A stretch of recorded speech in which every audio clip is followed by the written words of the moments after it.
اس मौलवी साहब का एक बयान सुने, फिर इस पर मैं एक मुख्तसर बात करूंगा। मदरसों में पढ़ाने वाले मौलवियों को आपने 5,000 रुपए की तनख्वाह पर रखा। अरे 5,000 की तो लोग चाय और पान खा जाते हैं, पी जाते हैं। 5,000 में वो मौलवी किस तरीके से अपने बच्चों का पेट पालेगा, कभी आपने सोचा? वो बेचारा 10 साल तक मदरसे की पतली दाल पी करके और बगैर छिला हुआ आलू खा करके उसने मदरसे में पढ़ाई की, लोगों के दरवाजों पर भिखारी बन करके जागीर का खाना उसने खाया, और आज जब वो आलिम दीन बन करके आया, आपने 5,000 में और 7,000 में उसको मस्जिद का इमाम बनाया। शर्म आनी चाहिए। मस्जिद के इमाम से ज्यादा तो मोहल्ले में झाड़ू लगाने वाले की और सफाई करने वाले की तनख्वाह है।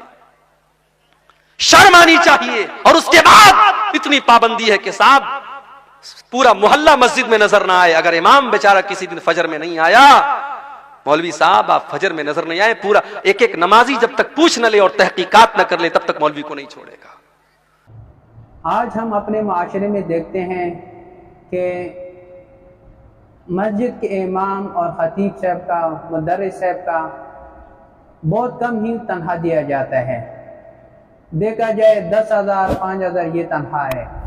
यानी माशरे में एक स्वीपर जो झाड़ू फेर मारने वाला हो उसको भी तनख्वाह 20,000 से ऊपर दिया जाता है, लेकिन मस्जिद के इमाम को 5-10 हज़ार तनख्वाह दिया जाता है, और फिर वो मौज़िन भी होता है और खादिम भी होता है और मस्जिद की चौकीदारी भी करता है।